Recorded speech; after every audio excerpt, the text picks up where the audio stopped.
Gentlemen, I want to welcome you to Camp Desert Rock. This will be your last briefing before you go out to the forward area and take part in an atomic detonation. The tactical situation behind Troop Test Smoky is this. The mythical enemy, which has landed on the coast of California, has made a deep penetration close to supply, special weapons storage, and missile launching installations in the vicinity of Las Vegas and Hoover Dam. The tactical commander decided at this point to use an atomic weapon in his assault on the enemy.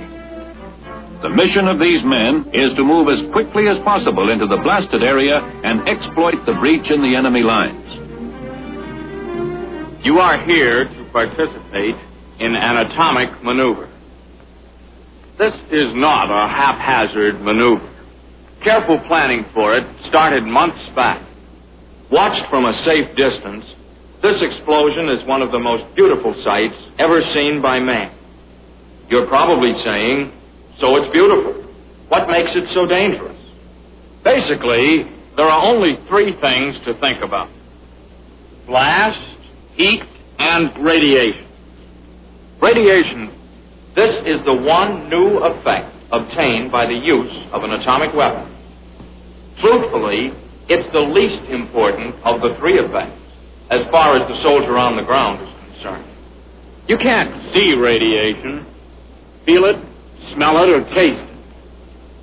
Film badges and dosimeters issued to you enable the radiological safety monitor in your unit to read the amount of your exposure.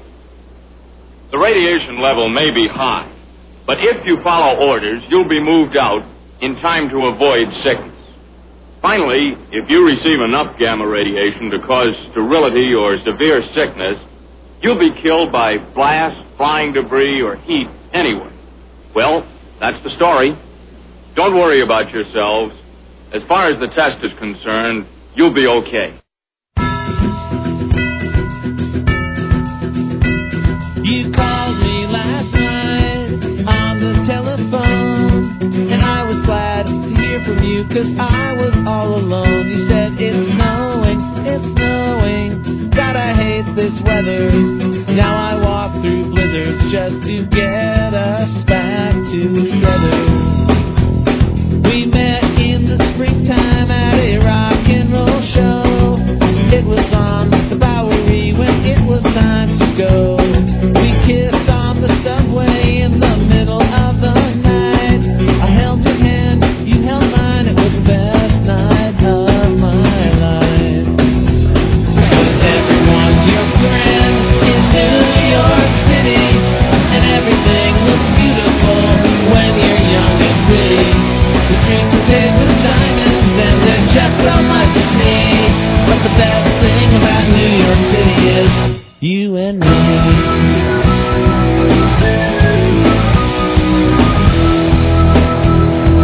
Statue of Liberty, Staten Island, Terry, Co-op City, Cactus, and Tiffany, Central Park, Brooklyn Bridge, the Empire State we're dealing with, Coney Island, and Times Square, Rockefeller Center. Wish I was there. You wrote me a letter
Nice, long show intro. I like that.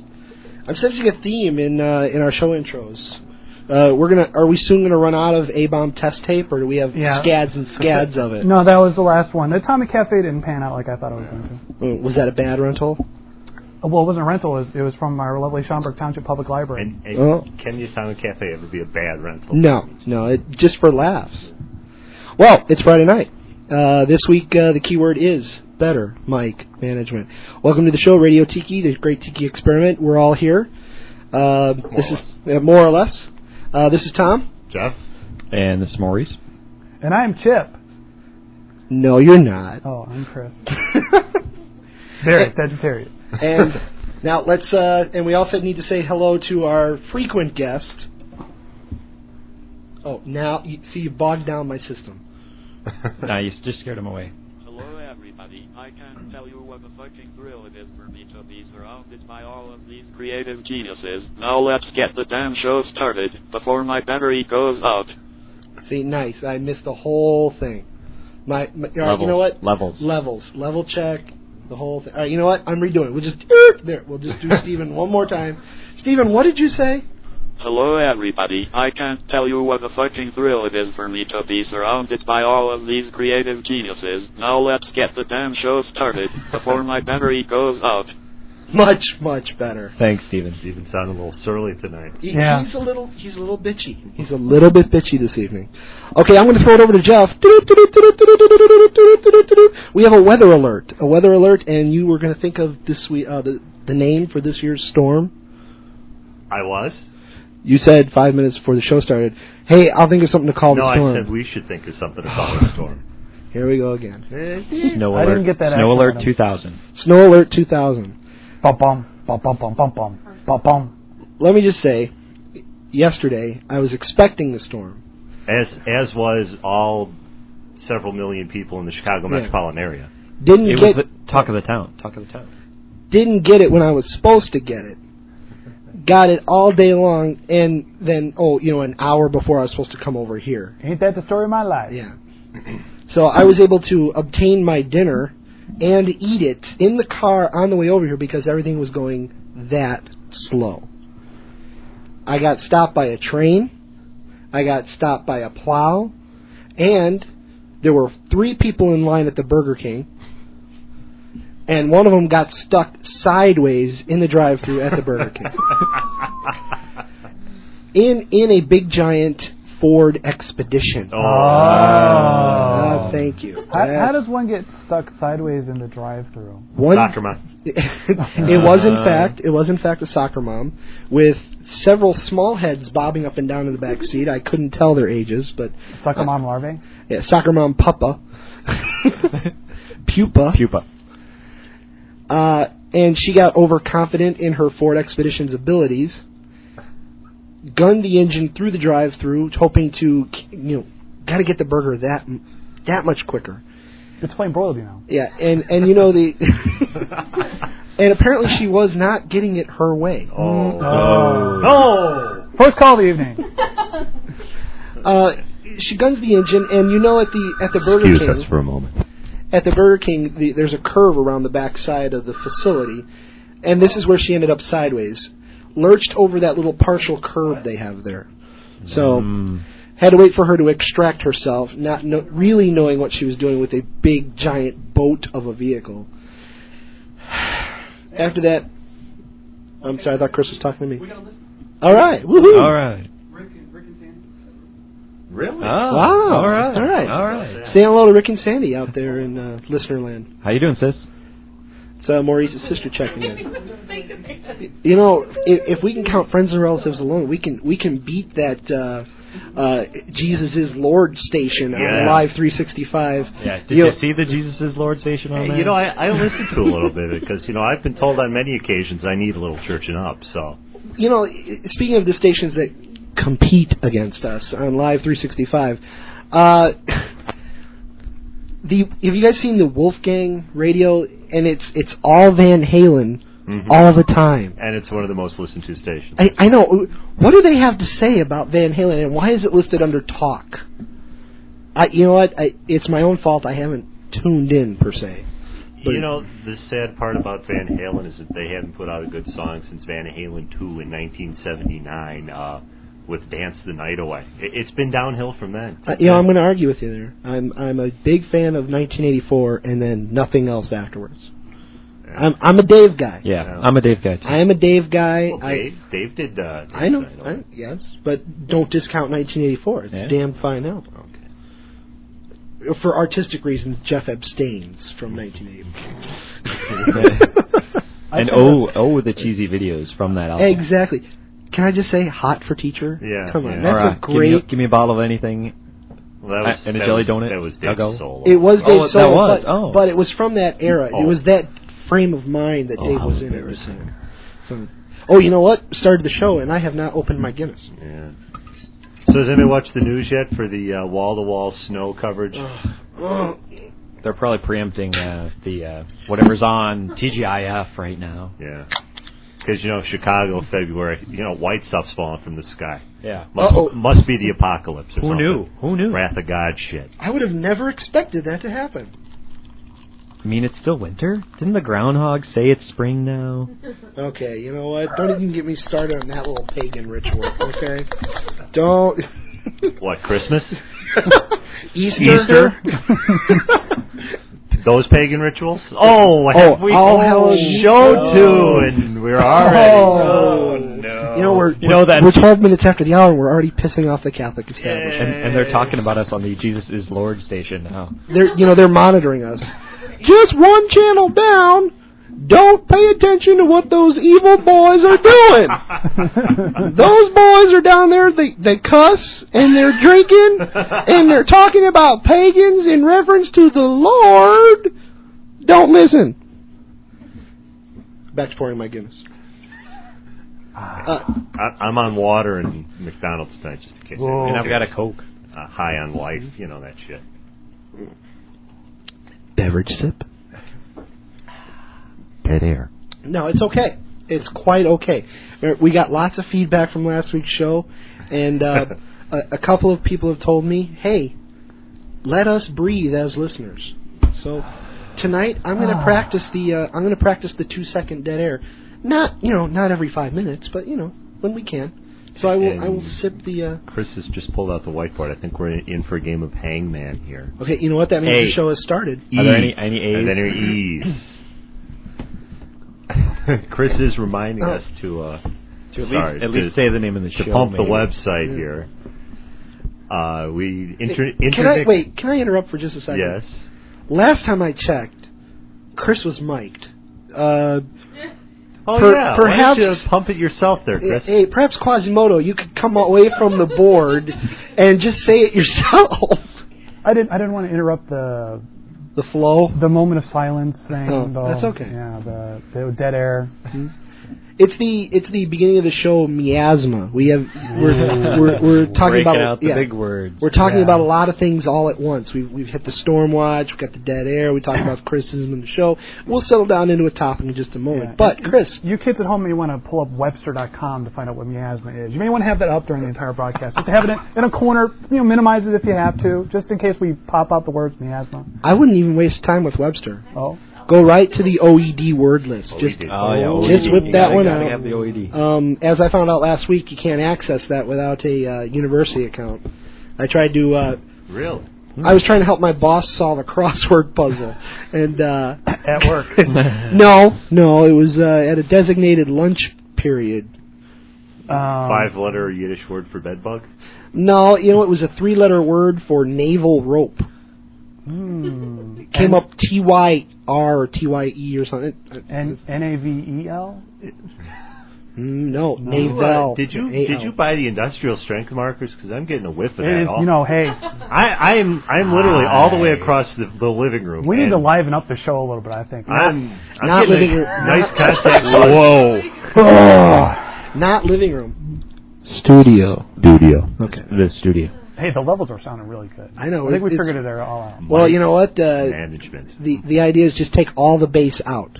Whenever I listened to the show last week, I just turned all the equalizers down to 0 on the front end, and then the back end put them all up to 100, and it worked out. So I just took all the bass out of the show this Well, week. I can't hear any more bass anyway in my head because of my neighbors with the DVD player And all those years in artillery. Yeah. Well, no.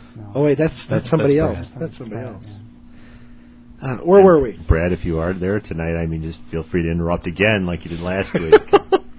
No problem. No problem. But we're putting Jeff in charge of answering the phone. Cause Cool. He's too far away from me to get the phone from where I am. He's got the easy access. You know, if I can whip it out for just a second.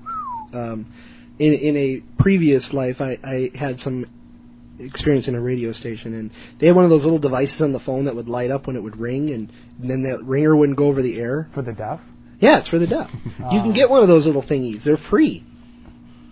For the deaf. I don't think I could pull that off very well. But you would be depriving a deaf person of their little Free ringer. flashing light free ringer thing. Now, all right, so here we are. Okay, 8:16. I'm sorry, 16 minutes after the hour. Oh, it's just to keep a log. And I'm the asshole. For me. All right, all of a sudden I'm the No, asshole. but we discussed this last week. You make fun of the deaf because they can't hear us right now. Oh, that's right. Yeah. Oh, that's right. So then go ahead and get the ringer. They're not going to be pissed off. They're not going to know we did it. So what's up with these deaf people? Oh, boy. There's going to be letters, which would be a good thing. And speaking of letters, Chris, where can people contact us? Yes, they may contact us at radio@radiotiki.com. And I'm sorry, Tom, but I believe there's a link off of a website somewhere, too? Is there a website, Chris? Yes, you can go to www.radiotiki.com. That's amazing. Where is that again? www.radiotiki.com. And if they wanted to email us, perhaps during the show, what would that be again? Radio@radiotiki.com. All right. You know, I find that a little repetitive.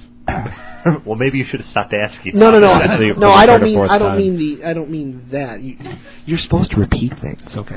No, I meant the email itself. Maybe we can make it like the show at radiotiki.com. Just break that up a little bit. I'd have to change some files and configuration. All right, forget it. Just forget it. I'm sorry. I don't have to reboot though. Don't want him doing that during the show. Yeah, you know, because he will. I can do that. Yeah, I can do that. Yeah, if you harp him long enough, he will. I believe I have to edit the etc. aliases file and then run make aliases so that SendMail could get the aliases. All right, whoa. Unix jargon. And then Geek alert. And then Geek alert. And then restart Geek alert. Geek alert. Geek alert. Geek alert. Oh, that's been going off the last 18 years for me, okay? Geek alert. It's like NORAD in here. It wouldn't require a reboot, would it, Chris? No, because I'm running Linux and we do not. You know, I'm sorry. Geek alert. Geek alert. Geek alert. Yeah, but he's captured that critical geek crowd. Hey, man, they're our target audience. Oh, my God. You guys suck. Steven keeping us focused. Steven came prepared tonight. I think Steven needs to practice a little mic management, too. I checked Steven's levels.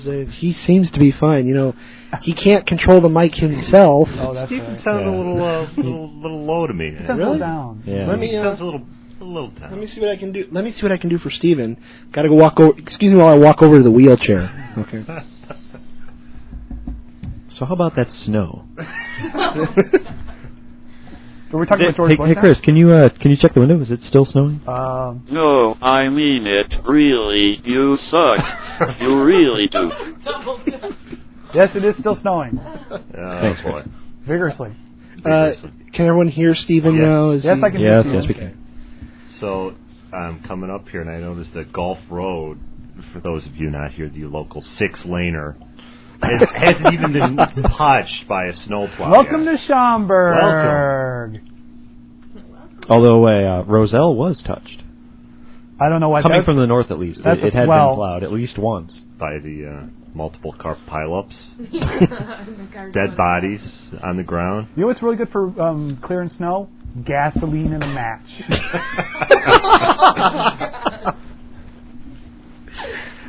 I would like to again rant a little bit about the SUV people, just for a second. There's nothing wrong with that. Aside from the person sideways at the Burger King preventing me from getting here on time again, these people, they go insane, and they peel out from the light, end up with their back end spinning sideways. Meanwhile, here's me in the Cavalier.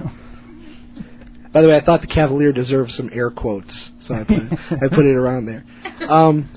Just, humming along. And that's the ABS kicking in. That's right. Well, no, that's the ABS kicking in at the light. And I still end up maybe a fender into the intersection. But that's okay. That's me being a little overzealous on the acceleration in the foot of snow. I just have ABS for the first time with my Cavalier.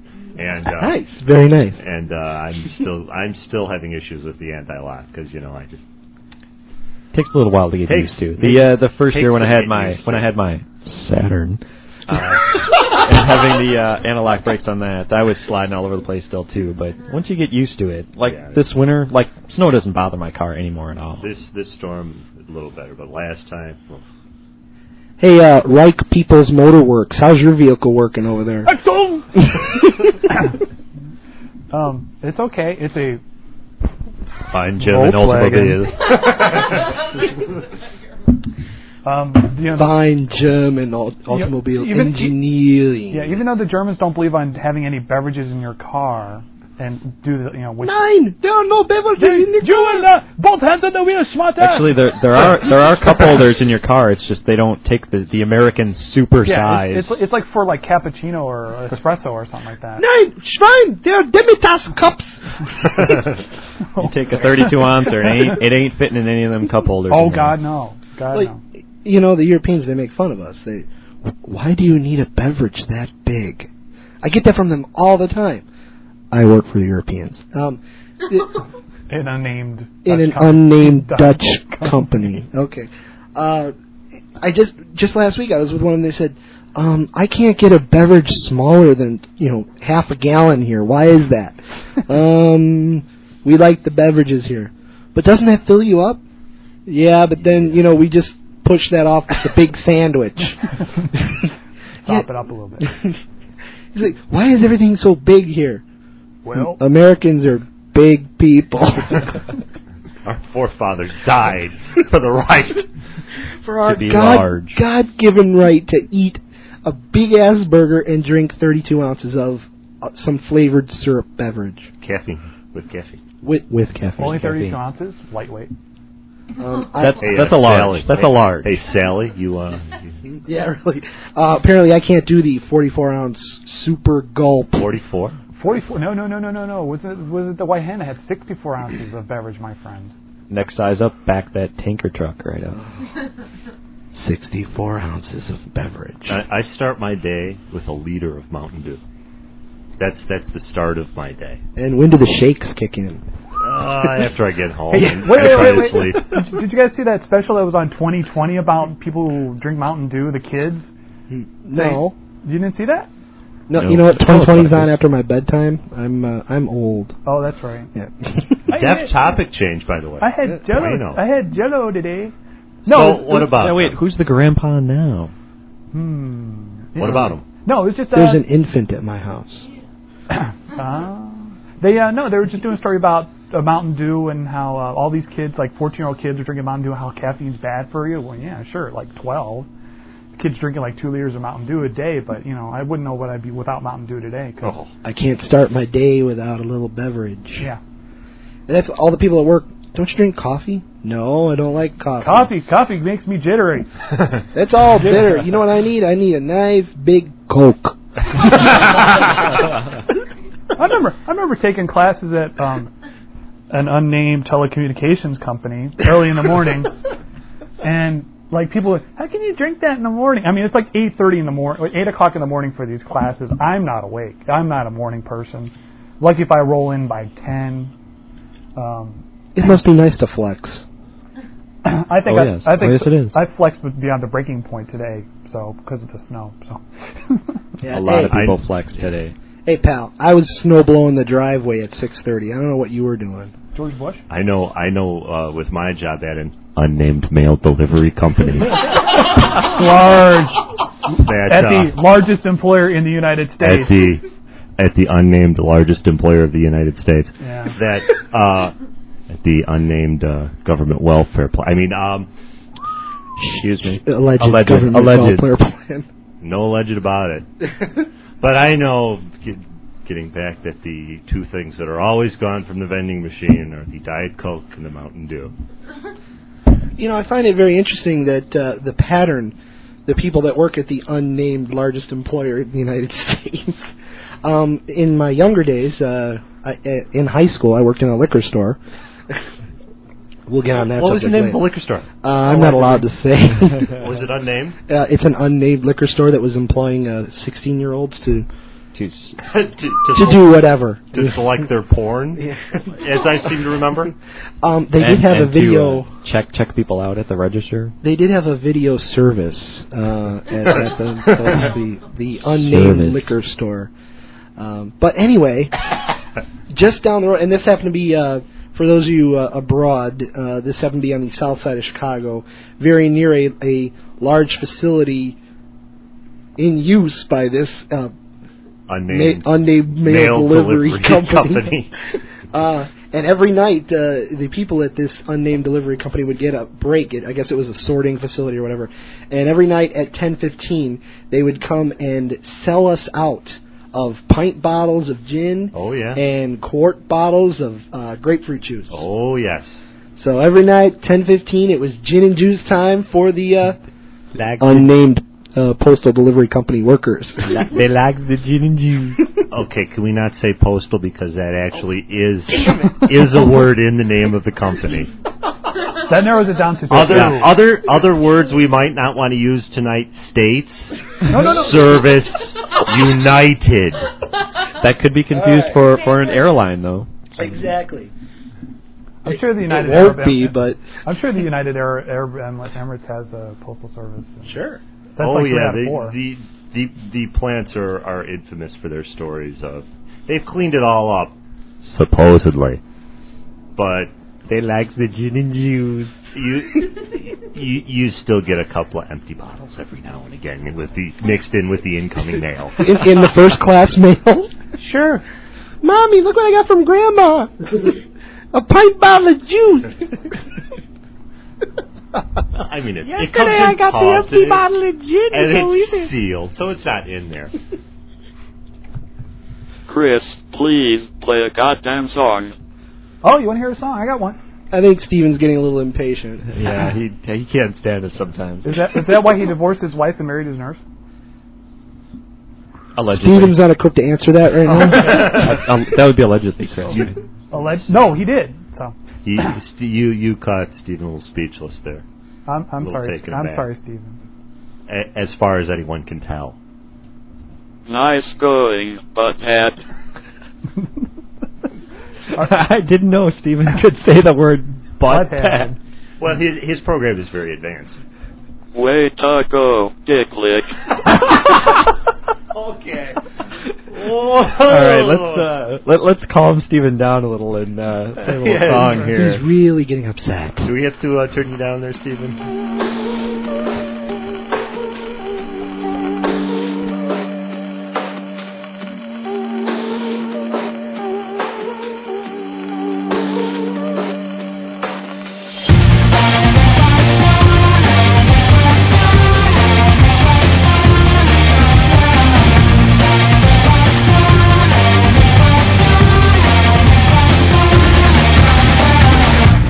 Cut my tongue out, I've been caught out like a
I'll try to be gentle when I grow up.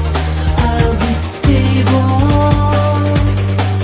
When I grow up, I'll turn the table.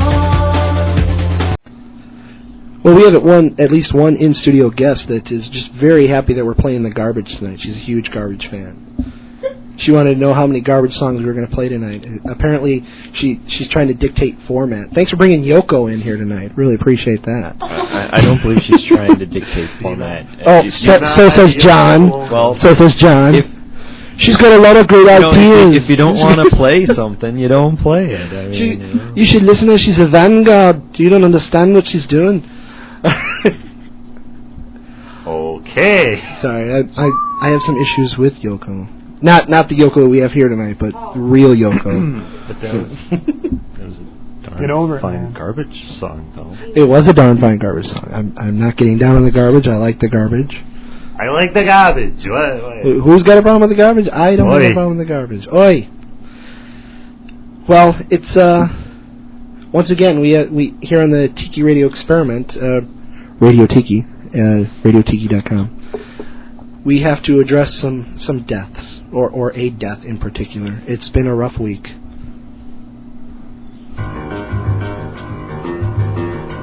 This is a little upbeat for a death, isn't it? No. It's instantly identified. I understand. Signature, if you want. You want something? We'll get the whole CD. If you want something a little more. No, I think people know where we're going with this. I think. The guy who drove Family Circus is dead? No, but he could be. Actually, I think he died several years ago and just continues to publish, a la L. Ron Hubbard. From Beyond the Grave. L. Ron Hubbard's got a new TV series coming out this fall, by the way. Been dead for some years and getting a TV series and a movie deal. I don't know. He's very, very prolific for a dead man, apparently. Yeah, he gets paid by the word, you know. Interesting. But this is not the death of which we came to speak today. Charles Schultz. I think the key word for this death, Jeff, maybe you can back me up here, is ironic. The day of his last published cartoon, and he dies in his sleep. I'm getting all misty. I got to back up from the mic. I'm gonna add in here. I think it actually goes along with the thing Jeff mentioned last week. If you listeners listened to last week's show, Jeff mentioned that in New York State, or was it New York City? They noticed that the death rate in the first week of the year 2000 was a lot higher than normal. Just for the record, if I pull some stat out of my ass, it's 50-50. I'm making it up anyway. That one, I had offhandedly heard the same one. That one I actually read. On some material I, of course, brought myself to my job at the unnamed mail delivery service, because we believe in the sanctity of the mail, of course. I was reading a medical journal. Okay, you caught me. Get the handcuffs. Now, the point being that the people held on to see the millennium, and then they had done what they had came to do, and they let go. And this was almost like what Charles Schultz had done. He had stayed on to complete his work, draw his last comic, which he did about 3 months ago. Actually. Yeah, he didn't draw it, of course, but I see exactly where Maurice... He drew everything. I mean, not the day before he died. Right. That's where I was going. I see exactly where Maurice is headed with this. I think that maybe he got an advanced print, and that was it. I watched the... all right. The Sunday paper comes out on Saturday. Songs of...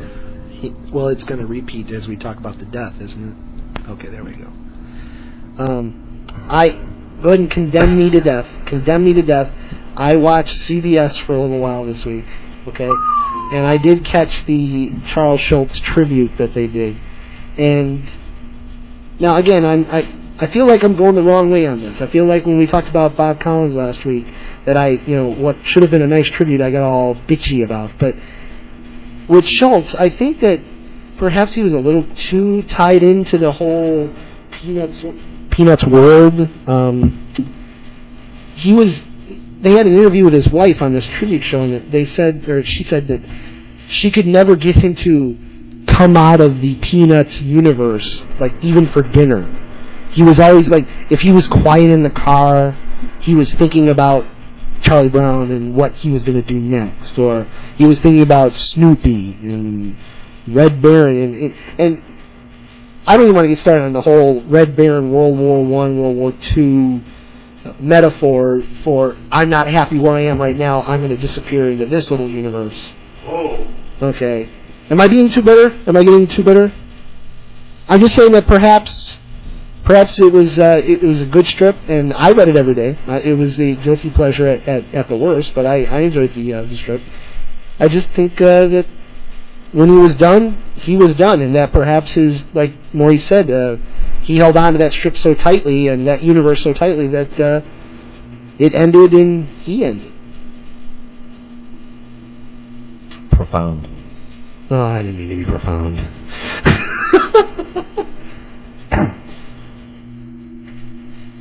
I'll just clear my throat. As we all look over I the Chris. didn't come here to eulogize. I came to bury you. Thank you. All right. We have here a copy of the first ever strip from 1950. Which, by the way, I have a coffee table book of all of those old strips from 50 to 63 or something. Those are damn funny. Yeah. I mean, here's the way you introduce yourself to the world. Well, here comes old Charlie Brown. Good old Charlie Brown, yes, sir. Good old Charlie Brown. How I hate him. Whoa. and see, that's avant-garde. Welcome. That's funny cartooning to me. That's practically Go Die right there, actually. Right. Really. If you want to talk about avant-garde cartooning, which again, last week we talked about insular cartoons, but not too many people have seen Go Die. But if you get a chance, find Go Die somewhere on the internet. You kids are listening. Find it. The author is Mark Peasley, P-E-A Slee. Damn funny stuff. Or go to any Champagne bookstore and pick up one of the probably million copies of any of the what I thought was a much better strip, Bob and Dave compendiums. Again, I don't know how many people are going to be able to get to Champagne. Hey, it's springtime coming up. And that would be season. That was Champaign, Illinois. Anyway. Champagne, Illinois, not the any Champagne, not the noted region of France. Any Champagne will do. But again, we're getting away from Charles Schultz. I say goodbye, and I enjoyed the strip, and I hope they stop doing reruns soon. No. They're You mean like a Christmas? Oh no! I mean no. In the newspaper. In the paper. Yeah, I can see that. Yeah. Unlike yourselves, I read the regular paper every day. I get a newspaper. Paper. I read the newspaper. Oh, do you? I was under the impression that nobody subscribed anymore. Paper. You get it for free on the internet. But I still read the Chicago Tribune. If you guys want to send me a free subscription for that plug. And they're rerunning it every day. They're rerunning ones from the mid '70s, and even those, they're weak. They're a little bit weak. So is the '70s as a decade. But the '70s in general. Charlie Brown had that wide collar. It just didn't go. that squiggly black striped leisure suits didn't go over well. Snoopy was doing a lot of coke then. George Bush. He was okay. Allegedly, George W. Bush. Allegedly. W. But however, this does leave a nice opening in the cartooning market. I'm going to send out my personal appeal right now. Marmaduke. Not Marmaduke. Wait! I sense an opportunity for another arm of the ever-growing Tiki Media empire. Oh, go ahead. Where are you going with this? An opening in the cartoon market. Oh, there we go. Can we throw something down on paper? We had the Tiki magazine. We got the Tiki radio station. We're just media heavy. We're media heavy. For those of you that start looking for the magazine on the internet, it no longer exists, so don't look for it. This whole weather snow thing we did was just directly ripped off from an article I did. Yeah. So it's not like I did anything. Can we wait a minute? I wrote this 2 years ago. Wait a minute. I can get some more mileage out of it. Cool. Because it's snowing right now. Like it does every year at this time. We should check to see if it is still snowing. Chris, let's go to Stormwatch 2000. All right, stop that. My window's covered with snow. And you're on the 3rd floor. All right. Oh, that's not good. You can't park there. Nope. Then it looks like it's just a little flurry, a little bit floaty, nothing serious. Hey, you kids, get out of that dumpster. Yeah, can we not hear this for a 4th time? I think we can kill the backdrop on Schultz. There we go. All right. Goodbye, Charles Schultz. However, the opening I was referring to in the cartooning market, yes, I would like to appeal to Burke Breathe from Bloom County to come out of retirement, please. Your work was like religion to me. I need to have my Bloom County again. If we could get a daily on Bloom County, I'd appreciate it. Thank you very much. I'm getting off my soapbox now. What'd you think of what'd you think of the Outland? I was heavily disappointed in Outland, as were apparently many readers, and it slowly but surely became quite a lot like Bloom County. Strangely enough. In that every major character, with the exception of Milo, who is my personal favorite, came back to Outland, whatever, Outland, read Bloom County, came back to the strip every Sunday. So I was disappointed in Outland, and apparently so was Burke, and he just retired. So you have a microphone. You don't have to raise your hand. Yeah. I just want to see if we can draw a parallel between perhaps how on Deep Space Nine. Geek alert. They brought Worf to the station. Can we do that? Geek alert. Incidentally, Geek alert. Chris is the only Deep Space Nine viewer in the Chicagoland area. Before the broadcast every week, they say, "Hello, Chris. How you doing this week?" Well, next week we're going to have it on Sunday night, so don't panic. It's still going to be on. All right. Now watch these fine commercials from Nard. Speaking of shows getting preempted for various reasons, I think we're going to get screwed out of this week's Buffy report from Maurice. Well, the Butt report, yes. The show is still on. Yeah. Yeah, the WGN, which is the Chicago WB affiliate. Local affiliate. Well, it is a superstition. Yeah, so you can get it in other markets. Are they WB in other markets? Yes, they are. I was able to watch I was able to watch Buffy when I lived in California 2 hours before it was actually on here, or 3 hours. 3 hours. Strangely enough. Isn't that weird? In any event, they saw fit to show the Bulls game, that is the Chicago Bulls game, instead of their normal Tuesday night WB lineup. Aren't they minor league now? Yeah, they played the LA Lakers, if I'm not mistaken, and I believe they lost by 30, 40 points, thing to that effect. But in any event, I was at that game. So I think it was his fault. I did. So anyway, Dad, if you're listening, I blame you. They're rebroadcast, or they moved the Buffy to Saturday this week, so which is actually tomorrow in our time. If you're listening to this later, and if you are, it was yesterday, or 3 days ago, or whenever you choose. 4 days ago. To the show. In any case, when we're going live on Friday night, we're missing the Buffy report this Although, week. actually, I did get something to cover. The TV Guide for next week they had an online readers poll of the top 10 Buffy episodes ever, and I was going to make a few comments about that. Say that again? The TV Guide had an online readers poll, and in next week's TV Guide, they published the results. Available on your local newsstand. Yeah, so I was going to comment on that. Okay. Again, we're looking for a free subscription from the people at TV Guide. If you want to send that over for the plug. They can have mine, since I don't really use the TV Guide anymore since I got the TiVo, so. You really need to go outside once in a while. You need to... My doctor says it isn't very good for my agoraphobia. Or that translucent skin that you're developing. I think we can see your veins through your skin. That's nothing new. Oh, excuse me. Whoa! All right, well, I enjoyed some fine McDonald's for dinner tonight, and backing up on me a little bit there. McDonald's isn't going to send us anything for free. I don't think so. Yeah, I don't think they need our advertising listenership. So. Well, we're 45 minutes into the show, 46 minutes in. We still haven't even touched on any of the things we left hanging from last week. Hello. We left William freaking Gibson out there. We left Do We Dare talk about the election out there. And I'm just referring to things that can be found on the website. And what's that website again, Chris? That would be www.radiotiki.com. All right. 24/7, baby. 365?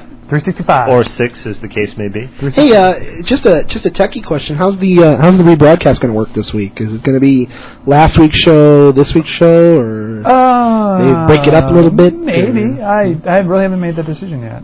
Oh, I'm sorry. I didn't know that. Is that on your plate for tomorrow? It's an agenda item. It's an action item. Action item for tomorrow. Just the fun I had trying to listen to the rebroadcast because things would keep happening, and I'd keep losing the connection. And the way it's set up, no, I know what you're saying. My own stupid, I'm bored here. I think I'll just click things fault. Apparently you shouldn't hit the stop button 20 minutes from the end of the show because you have to listen to the first hour and 40 again. That was one of the major complaints I heard last week was, I keep wanting to hear the last 10 minutes of the show, but for whatever reason I get dragged away, and then I have to sit through the first hour and a half again. Can we work our way around that? Once Chris had it looping on Live 365, you could have broken in at any time on there, and that's actually what I was doing. Random, that's what I was doing. Yeah. Sure, right. That's what makes it fun. Yeah. What wacky bit are you going to hear next? I kept tuning in right at the beginning. Oh, that's just dumb luck. Which meant you kept missing the end, right? Just by split seconds. Yeah. Yes. By split seconds. Mira. I'm sorry. What else did we leave dangling? Are we prepared this week to deal with Chris and Jeff's DVD chat? I haven't bought any DVDs. I bought Mystery Men last month. Well, that's on my list. Some cool stuff. I can tell you what I want to buy. Do we want to save that for after a song? Perhaps. I have to find a song first. All right. Well, then I will continue going through our to-do items this week. Bullet list? Bullet list. I left some comments about David Letterman hanging last week, and then I brought some stuff in for this week. Let me check my next piece of paper. Yes, he does actually have a piece of paper. David, I just got very excited about something else I read. David Letterman is going to be back on Monday, and now I know you guys might not be as excited about this as I am, but Bill Cosby will be about to pull the Cos. Oh, instead of dueling dolls, we're going to have dueling Cosby.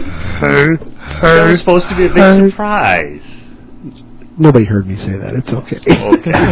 No, we do have 2 listeners, according to Live 365. Wow. And if either of you would like to call in right now, other than Rick and Sandy, because we've already heard from you. Yeah, don't we're damn curious as to who the second one is. We do have a request from Sandy if you want to. Oh, and that request is? More Chris, less Tom and Jeff. Thanks. Love you too. That hurts. That just. No, I'm bringing it up now. Chris does a myriad of jobs throughout the show, so sometimes he's not able to speak. As a counterpoint to that comment, Chris, last week Dan, one of our critics, was saying, "Hey, maybe you should take the mic off of Chris entirely and just have him shout his comments from across the room like he's in some weird booth." You stop! Get out of here! There's no room. And the request. Sandy would like to hear some Chick Magnets music. Oh.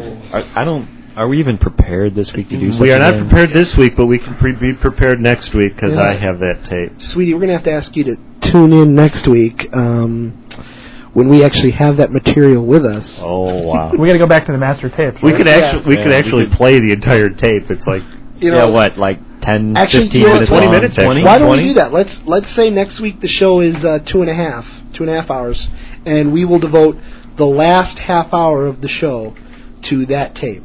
And if that doesn't bring Dan up here,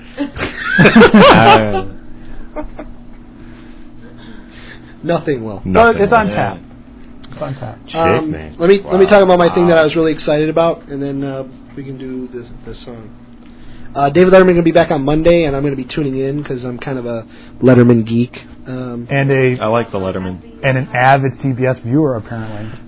No, so much no. So what happened on Dr. Quinn Medicine Woman this week, Chris?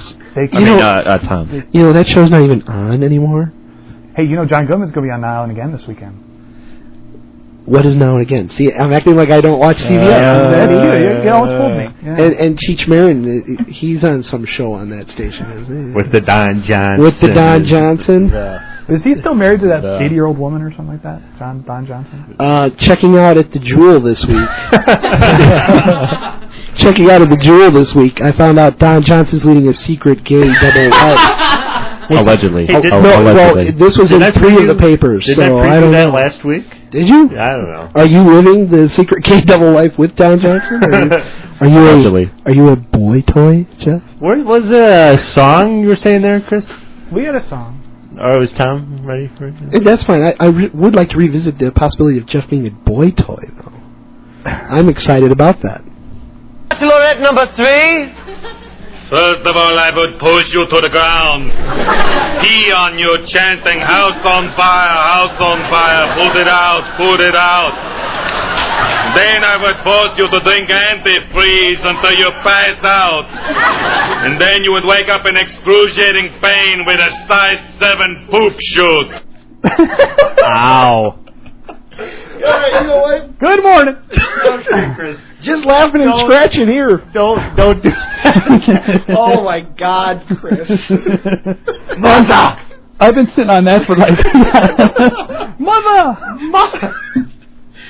For those of you tuning in, Chris doesn't tell us what the drops are going to be. He just goes, I'm going to do an audio clip, so you guys, wait after the song because there's going to be an audio piece. Okay, Chris. Yeah. Sometimes it's a little wacky. And this time he hit us, and we all are just rolling on the floor, dying. The clip ends, and nobody can talk. That's just great. It's professional radio. Oh, mercy. All right, so we're flooring DVD chat for another week. I still think it's a golden idea. Well, I can tell you what I want to buy. What do you want to buy? Mystery Man and the last Tenchi Muyo, Tenchi in Tokyo DVD. Geek alert. Anime Geek alert. Although, if I can defend our man just for a second, he did get me hooked on the Tenchi Muyo. Okay. Come to the dark side. I'm there, baby. As it were. I am there. And I think that's all. I don't think there's anything. Next month, Chasing Amy. No, April Chasing Amy, and then May Dogma. Will either one of those have a drunk Jason Mewes on them? No, I'm afraid the only way you get that is on Mallrats. Clerks. Soon to be a cartoon on ABC, by the way. Yes, in March. I think that I just read it got pushed back to May. You may be disappointed. Do I have to go to newsaskew.com? So not quite mid-season replacement, but late-season replacement. Again, I'm not even seeing replacement on this report. I'm seeing one-time cartoon special. What? Yeah. Really? Uh-oh. You may want to check my source, but... Is it newsaskew.com? It's the Coconut Wireless that starts with an R-E-U. Rutabaga? Yeah, Rutabaga Wire Service. Uh-huh. So you may want to check that. It's under a list of stories about ABC's changes to the lineup. Ooh. They're taking Norm off for a couple of weeks. I know. I like the Norm. I just like Nikki Cox. That's all. She's only listed as a guest star, a special guest star of that show. She's been on for the entire season. I know, but she's only a special guest star. That's so that they don't have to pay her as much, I believe. Oh. That was like that season when the guy who played Enos was on Sheriff Lobo for a while. Thank you. Thank you very much. Thank you. Did we have a topic? Actually, I wanted to address one more thing on the night talk show issues. Craig Kilborn this week. Craig Kilborn. Officially condemned by the state of Kentucky, by the General Assembly, and officially condemned by their House of Representatives, their Congress in Kentucky, for referring to the state as Kensucky.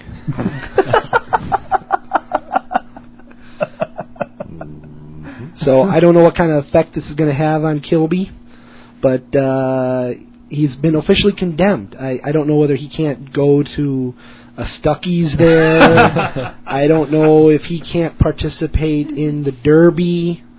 I don't know if he can't drive through the state. He can make show bets, but not winner plays. Exactly, and that's going to hurt. That's going to hurt. Coming around the big money's in the win bets. All right. But just so you know, we're all behind Craig Kilborn, and I'm against any government General Assembly condemning any kind of entertainer. Yeah, but you got to remember who makes up the General Assembly. It's like your local lawyer who has like the law firm, like the shop above the barber, the room above the barber shop or something like that. This just in: Chris Parinello officially condemned by the state of Kentucky. Isn't Kentucky where Mayberry was? This just in: Chris Parinello condemned by the state of North Carolina, which really had Mayberry. It was in North Carolina. North Carolina's still like respectable, kind of, sort of. It's not. This just in: Chris Parinello officially condemned by the state of South Carolina for implying that North Carolina is better than. Anywhere else, Chris? While you're at it, you're on a roll. Let's see. California. Can I? They don't care. This just in: state of California tells Chris to be cool. Hey man, be cool. You need to relax. Be cool. All right. Well, we have a special treat here this evening. Jeff has a movie review plan, and I'm gonna throw it over to Jeff. Okay. The thing is, you look at Ebert's column. Every week. It's just some of these hopelessly obscure art movies. They're like playing at one theater downtown that you'll never see. So I decided, since I go and see all the movies, that I'm up to 80 in the last year. In the last year.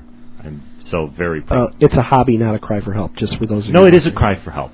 Let's call it a hobby. I prefer the cry for help. So what we're going to do is we're going to throw it open. I'm just going to drop the names of the last 4 movies I've seen, and we'll just do... by popular vote, what everybody wants to hear. I love this plan. Watch us all pick a different movie. Well, then it's part of game theory. What happens if we all pick a different movie and then Jeff's like confused and?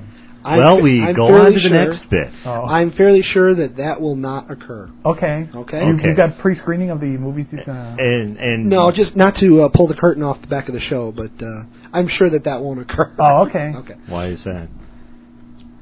You see, I'll let them vote for one each. Oh! And then I'll tie break, okay? Take the 4. Ignore the man behind the curtain. Take the 4. Ace of spades. Okay, you see how that's going to work? Oh, man. All right, now I'm going to turn the mics back on. Yeah, don't tell the listeners. Okay, we're back with Jeff.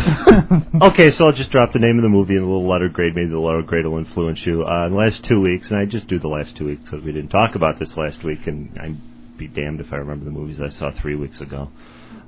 You're right. Maybe it is a cry for help. Yeah.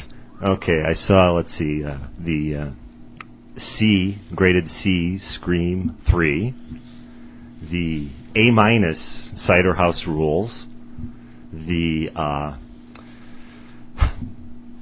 2 movies I saw 2 days ago. I can't remember. Oh, no. How embarrassing.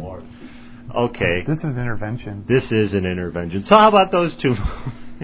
Welcome to February movie month. February movie month. No, I saw the... Oh, pull up my damn website. All right. The website that none of us have actually gone to. This could be frightening. Right.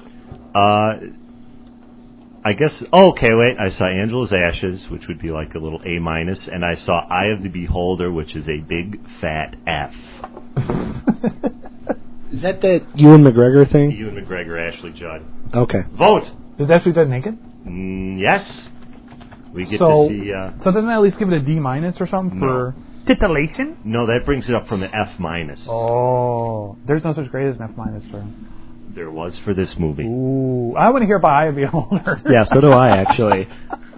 You guys are all intrigued by Eye of the Beholder. It's funny when Jeff hates a movie. Looks like I won't have to break the tie. Although I think Steven... we could still get a 2-2. Mary Lou, any preference? Yoko? Really, I don't appreciate that time. Okay. So what is it? What did you want to hear? Well, Steven's got some input. Okay. I love Michael Caine. Go with Cider House Rules. Well, 2-1, Tom. Eye of the Beholder it is. I was going to go with Angela's Ashes because I actually wanted to see that a couple of weeks ago.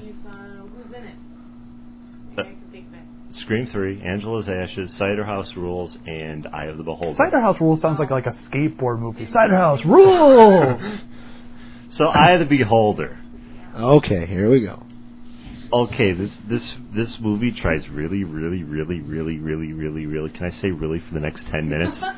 Really hard to be a stylish film noir thriller to the point where you could tell they looked at the script and said, hey, there's no really obvious stylish film noir cliche reference on this page. I got to write one in. Okay, close-up of Ashley Judd smoking a cigarette. Okay, Ewan McGregor with shadows across his face. And it didn't work at all. And did it ever lapse into that 20 frame per second? No. Almost slow motion? No. No.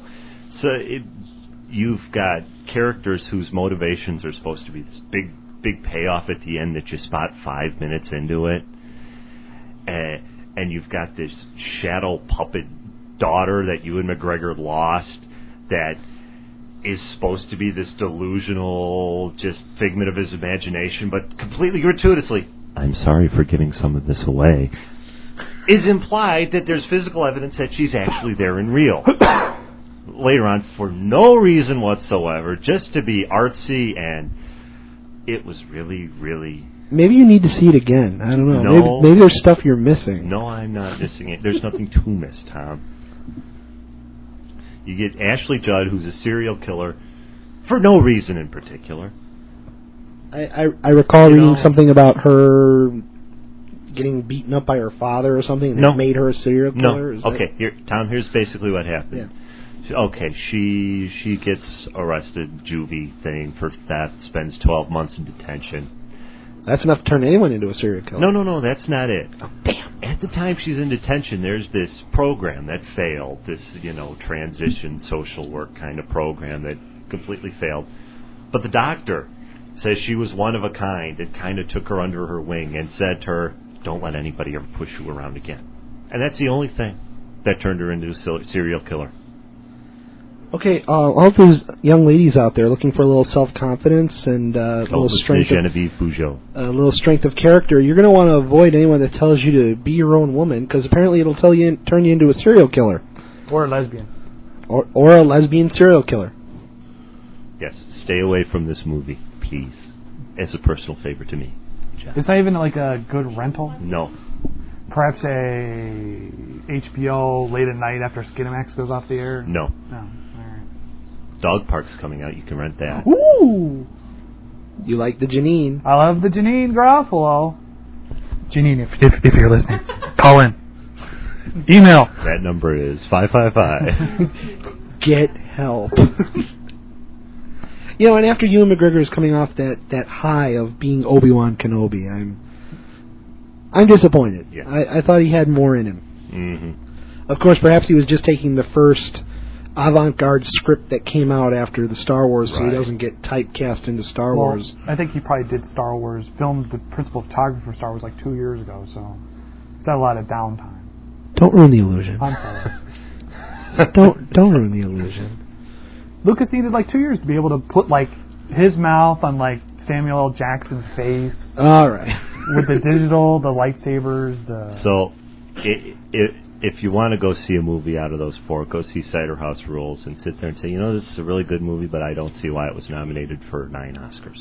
I love Michael Caine. Go with Cider House Rules. He should have been one of maybe 2 nominations that movie got. Didn't that movie get a couple of nominations? 9. Yeah, that's... 9. I'm saying that's too many. It's the whole... There's a... Oh, you love the movie, but you're saying it shouldn't have had so many... It wasn't that good. Oh, okay. It was the whole, it came out at the end of the year, Academy voters don't have any memory. Oh, here's an old actor that was really good in it, so let's just dump him, Everybody discounting his work in Jaws: The Revenge. Okay. As well it should be. Okay, next topic. Well, actually, we had some Oscars. I thought we wanted. Well, I mean, I didn't want to read through the list. Anybody can go look through it. I think I think we should decide the important issues right now. Which are?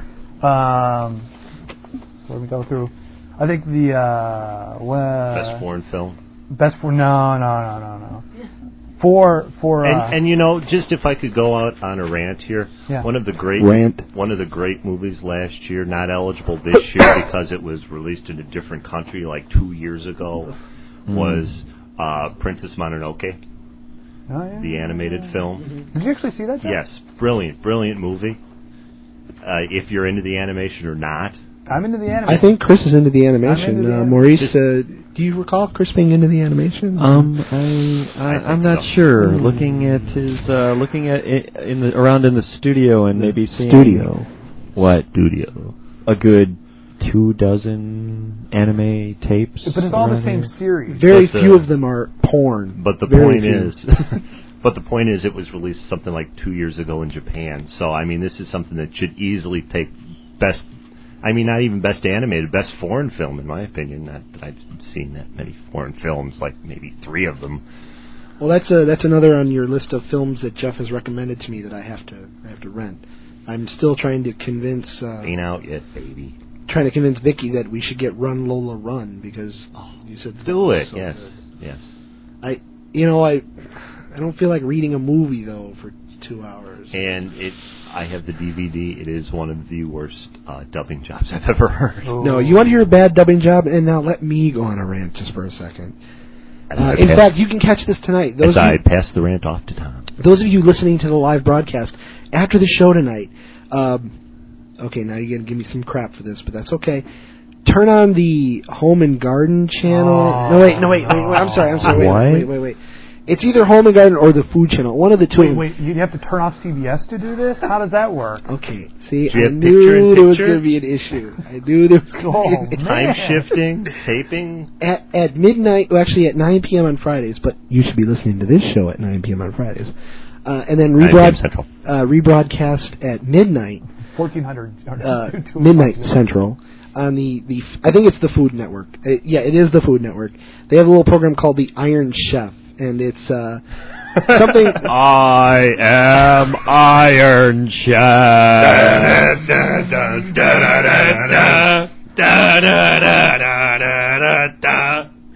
Oh, yeah. You guys diss the Iron Chef, but he'll cut you. Is it? So, okay, he will cut you. So he will bleed you. The Iron Chef, it's on 9 p.m. on a Friday night. I'm taking a food fetish show. It's sort of. It's actually run by a guy with a food fetish. Oh yeah. It's a little whipped cream and strawberry action, if you know what I mean. If that's the food of the week. Here and there. If that's the food of the week, there is a food of the week. And again, for those of you listening, you can catch it on Saturday nights as well on the Food Network. I like to do a little.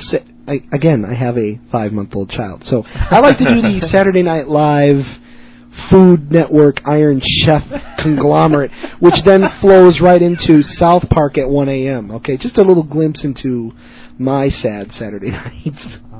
But let me descriptive for you the Iron Chef. Okay, it's a Japanese show. Okay, it's completely and totally Japanese. And it's sort of a game show, but sort of not. It's run by Chairman Kaga. That's insane. All right, you guys aren't believing me here. That's the Central Committee? No, that's one of the judges, but I'll get into that. Chairman judges? There are judges in the show. Chairman Kaga runs the Imperial Culinary Institute in Tokyo. Of course he does. And he went into a whole thing about how he's this billionaire, and he wanted to gather chefs from all over Japan. That's about $350, isn't it? It should be $350. Gather chefs from all over Japan to challenge each other in an attempt to bring the best out of Japanese cooking. Cooking in quotes, not about Japanese style, but Japanese chefs. And it does have a samurai feel. He has 3 or 4 house retainers, and these retainers are the Iron Chefs. And the Iron Chefs each have their own specialty. One is an Iron Chef French.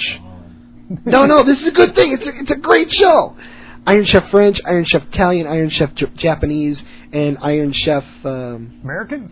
No. Oh, Chinese. He does Chinese food. Oh, wow. Okay. They're different. They're different. They don't like each other very much. Yeah. Now, wait. These guys don't have different nationalities. They're all Japanese guys. It's just one does French cuisine, one does Italian, and so on and so on.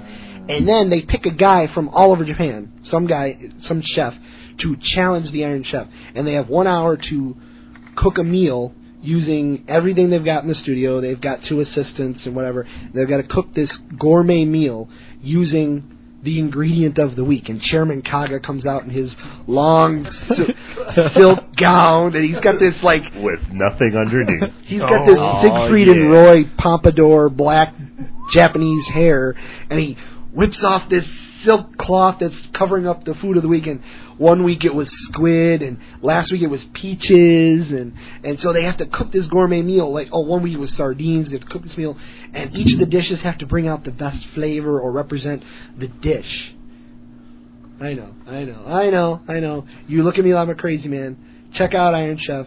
It's got one of the worst dubbing jobs ever, but they don't care. Oh yeah, that's how we got onto that. I was wondering. They don't care. Konnichiwa. You know what? I will come back to Iron Chef next week or in the coming weeks to let you know how the show is progressing. Yeah, you gotta go to Iron Chef. God bless you for that too, Tom. Yeah. You gotta go to Iron Chef every once in a while and break up the CBS apparently. Steven has something to say to me. Yeah, apparently he is not saying it. Jeff, you screwed up Steven. Oh, dude. No. There we go. This is better. Oh my God, you guys suck. It's just for me though. He's just talking about me. Oh. I'm sorry. So Chris, we have a song. No, I thought you wanted the real issue to discuss from the Oscars. Yeah, as we were talking about dubbing. I haven't seen any of the movies that were nominated, or any of the actors that were nominated, or any of the actresses that were nominated. So, but what I have seen gets all the way down to, I think the special effects. Yeah, the special effects. That's really what's important to me. Because being the what was that, Jeff? The geek of the show. Geek alert. Chief techie. And he's a Pixar investor. That's what he is. And a disgruntled AOL investor. Very disgruntled AOL investor. What is down now? 51.5. 51.5. Yeah, somebody may have to do that denial of service again. Allegedly. We're not responsible for that in any way at all. We have nothing to do with that. I don't want Janet Reno breathing down my ass for that. All of you now are picturing Janet Reno breathing down your Tom's ass. Somebody's ass. Okay, special effects, Chris? Special effects. Who the nominees are? We'll see how many of these I've seen. Because I did see 72 movies last year. Visual effects nominees are The Matrix. Saw it. Star Wars Episode 1. Saw it. The Phantom Menace. Yes. And Stuart Little. Yeah. Yeah. Didn't see Stuart Little because I actually do have a shred of dignity and self-respect. There are only 3 nominees. 3 nominees? Yeah, there's only 3 nominees in these because it takes time to read them. And that's kind of cheap. Okay. Matrix. Here's my prediction. Matrix. I'm going to throw out a prediction here. I believe Star Wars will take it. Matrix should get it. Yeah.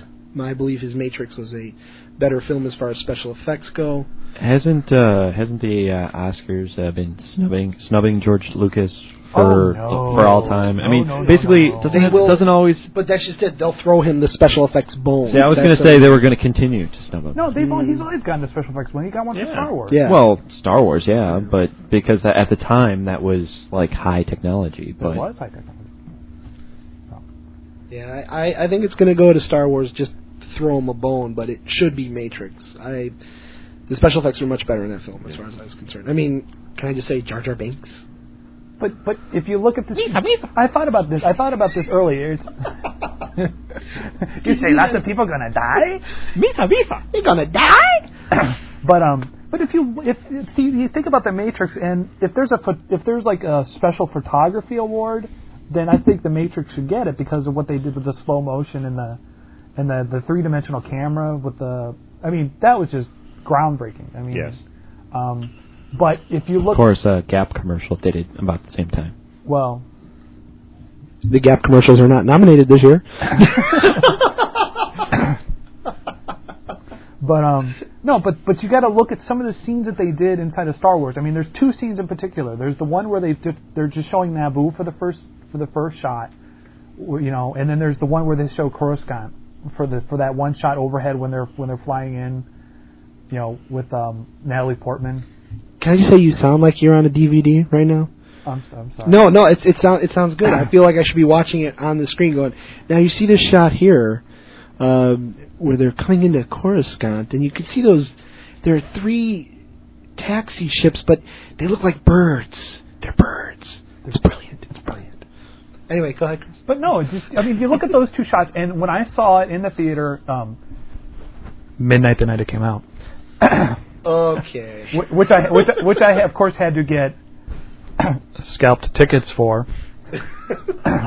Chris, why are you using the plural tickets?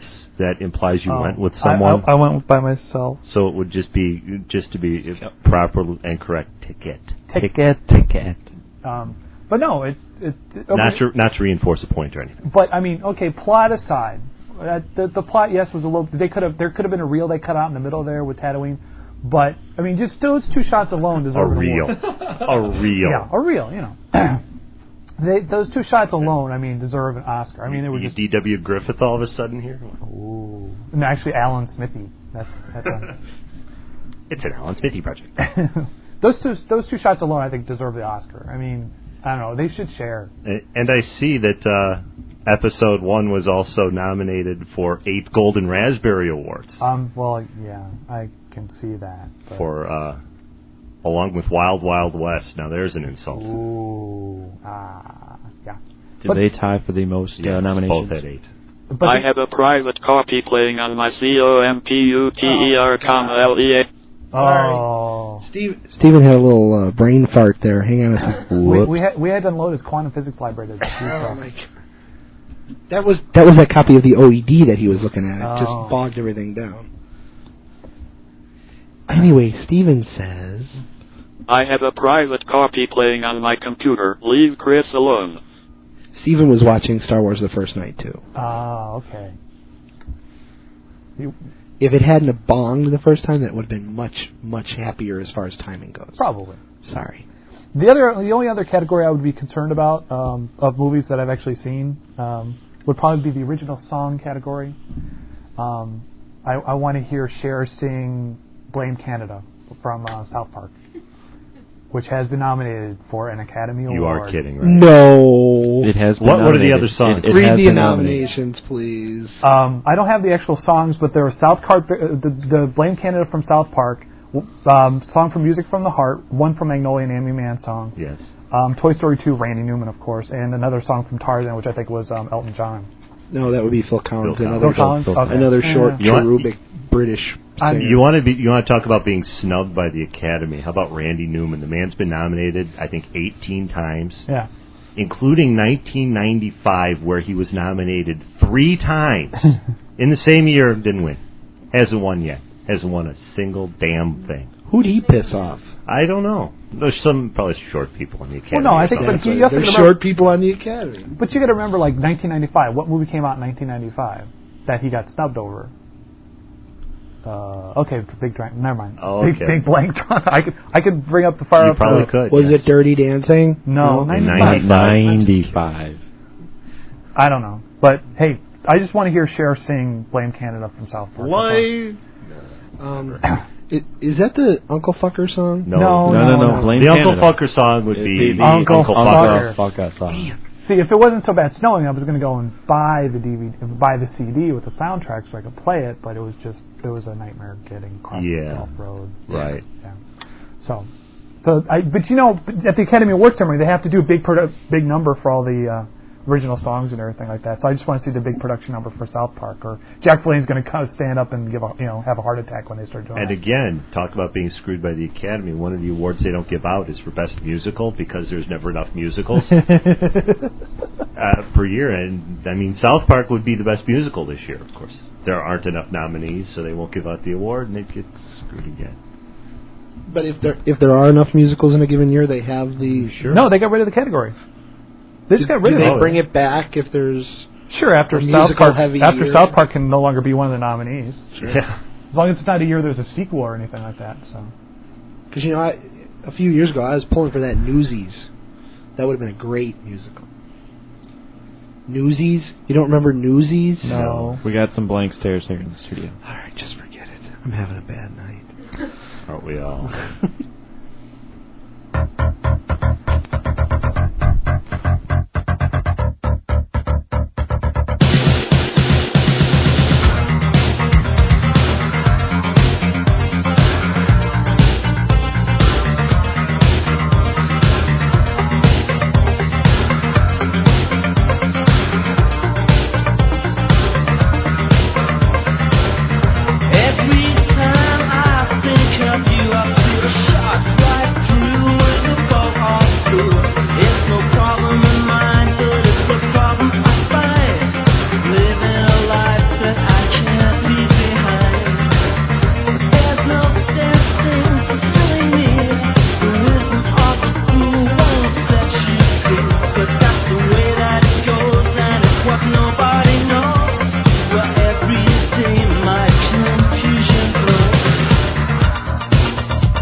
Too hard? Except for one person who gets a bonus of $3,000. 3,000? Yeah, 3 fat Louis, or as I call it, the big bonus. It's a great motivator, Dave. Yeah, you're very generous, sir. Yeah, thanks. I'd also like to give one person a bonus of $0.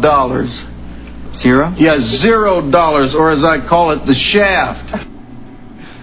That was topical, considering a couple of us, or a few of us, have recently gotten our big bonus. Or the shaft. Or possibly the shaft. That would be all of us government workers. I mean, workers for an unnamed country. Canada. But, you know, we just get like a union-mandated 12% raise a year. So 12%? So what the hell anyways, am I complaining about? So anyways, since we were talking about the Oscars and the nominations and such, in the Matrix. That relates to something that actually occurred to me about a week and a half ago. I was at the dentist's office, and getting my teeth worked on. And really, I really stress this to everyone: please do not take 10 years between going to the dentist. It's not good for your mouth. But anyway, yeah, I can honestly say I haven't been to the dentist since the Reagan administration. Is that bad? That was the last time I had been there as well. These are things that shouldn't be on the air. So, anyways, yeah, I can honestly say I've had thousands. Can I speak of my festering pus? Ooh. Yeah, I had thousands of dollars worth of work done in my mouth. I have a clear fortunately, the insurance covered a lot of it. But anyway, so I was in the dentist's office, and I was with the hygienist, and you know how they talk to you while while they're in your mouth, and you can't really respond. Except maybe you're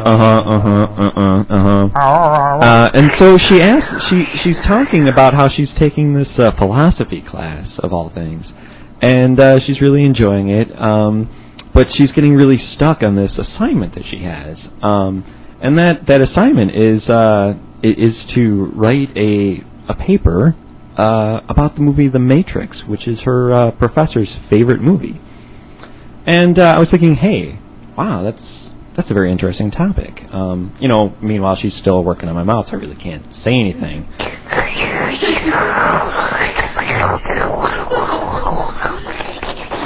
So anyways, when the suction is done, as it were, allegedly, I go to her. I say, hey, now that I think about it a little, there's a lot that you can really cover in a paper, a philosophy paper about the movie The Matrix.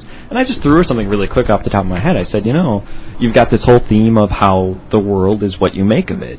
You've got this normal guy that starts his life in a normal job, and he suddenly turns into this, like Moses or whatever type guy. Moses. And Christ figure, Jesus, if you will. Neo, anagram of one. He was the one. So, anyways, So I just, I figure we can open that up here and see what turns out. I was even ignoring the whole religion. Yeah, I ignored the whole religious aspect of the whole thing. That's not philosophy. Doing it. Neo. Religion is, there's a lot of philosophy in religion, Chris. But who falls in love with Trinity? Oh my God! He's beating me over the head with it. And at the end of the movie, he is responsible for saving the world. Oh, come on! But that's now I just feel dim. That's just symbolism. That's not philosophy, right? No. Okay. Well, there's a lot of aren't the tools of philosophy symbols? Symbolism. Isn't that the tools of philosophy? I mean, I just saw it as Jesus. Very thin sheet of paper in front of Jesus. That's what I saw. I'm an idiot. No, I'm gonna have to go with Jeff on this one. I was initially annoyed with The Matrix, not to go into a review on the movie, but I like The Matrix from a movie standpoint up until I was beaten about the head with the messianic message at the end. Yeah. That was the term I was looking for, the Messiah. That was what I was looking for earlier when I said Moses. I actually meant Messiah. Tom, you're OED. Thank you. So I was, if anyone find any other themes or philosophies prevalent throughout the work other than the whole Messiah religious thing? But that's not a philosophy. The movie doesn't make any philosophical statements. It just draws parallels to something else that didn't happen in history. Okay, then we'll go with what I had, which is the world is what you make of it. Now, while you can see the main character, Keanu Reeves' character, as a messiah or a religious figure, you could also see him as just this guy who takes control of his life and his world and turns it into what he wants it to be. That is. Well, I mean, with the point that we all have that ability, which I think was part of the message of that movie, is that any one of the people occupying that particular landscape had the ability to wake up the same way that Neo did. Inasmuch, then the message becomes. By the way, I just said inasmuch. Becomes we all can obtain that Christ figure status, or no? Is that not what they were saying? Well, I actually, maybe not, because there were people there that chose to believe that they could not do the same thing he was doing. Everyone believed that he was the one, which means that they believed that they themselves could not have that power. But I think part of the point was he actually was the one and actually was the only one with that power. With the power to defeat the computer guys. And that no matter how much any of the other characters believed in themselves, they'd just be little bits of... ones and zeros? Well, I was going to say a mess on the floor after they went up against the dudes in the suits. What were they called again? The computer guys. The agents. So I don't think it was just a matter of Keanu believed in himself more than everybody else did. All right. Well, then what Keanu's was character? That is, I don't think Keanu actually has very many beliefs on his own. Allegedly. I was going to say something more unkind, but what is it about Keanu? Did he feel like he owed this one after Johnny Mnemonic, or is big budget sci-fi the only work he can get nowadays? Well, I don't even know if he can obtain big budget sci-fi. I think he can obtain side project sci-fi that eventually becomes big budget. I don't see him in the Mission to Mars pick. I don't see him in Pitch Black. I don't see him in, what was that other one? Supernova? Oh, Event Horizon or whatever the other ones were. Star Wars 2. Those were as close to big budget as we have recently, yeah, with the exception of Star Wars. And going back a few minutes, you saying there's no such grade as an F-. He mentioned Supernova. Supernova got a G, okay? Is there a G grade? I had to make one for that movie. Is that possible? Can we grade a film G? I think that's a meat grade. Grade G, but edible. That's barely edible. It mostly that's meats a and gristle. You know what that is? That's a gristle. G for gristle. But anyway. Returning to the Matrix philosophy, what would you comment on the... By the way, we've got a whole round table here. How did we do this? This is nice. Willa Cather just showed up. Wrong. Willa Cather? Willa Cather. Wow. Willa Cather. She brought her girlfriend. If the women of Vassar were laid end to end, I would not be very much surprised. Oh, bravo, Chip, that's top draw. Good show. You're one of the guys. Hello. The role of what was it? The Cartoon King, Lawrence Fishburne in this film. Cartoon King, referring to his role on Pee-wee's Big Adventure. Yes, we're there with you. What? Tom. I'm there with him. Lawrence Fishburne was he the Cartoon King or was he Cowboy Bob? He was the Cartoon King. He was the Cartoon King. On Pee-wee's Playhouse. Oh, Pee-wee's Playhouse. Yeah, I'm sorry, not Big Adventure. Okay, because it was like an acid trip, but I don't remember dropping acid. Mm-hmm. Do we still have any listeners? The Cartoon King. Kind of curious. The Cartoon King, his role in the Christ figure / Neo / Keanu's development, is he supposed to be God? Or I don't believe the that. Disciples, or possibly a disciple, but every if you're actually going to like mythologies or that have like say some sort of savior or something, they always have someone behind them that helps to push them, because the Messiah or the Savior never believes that he is the one. He has to be shown that he is the one. And I mean that's a classic theme in literature, that the hero has to be told that he is the hero, but he doesn't actually believe it. He doesn't realize it or doesn't want to be in the beginning, and has to be shown or taught that he is the one that will save everyone. And that was Lawrence Fishburne's character's role in the movie. I'm intrigued by your ideas, and I would like to subscribe to your newsletter. Just drop $4.95 in a brown paper bag behind the Walmart and P.O. box. Is there a chat room which I can participate? No. Hot tub. Too hot for that, though. Something perhaps on IRC? Would that be the Undernet or EFNet? All right, let's stop. Okay.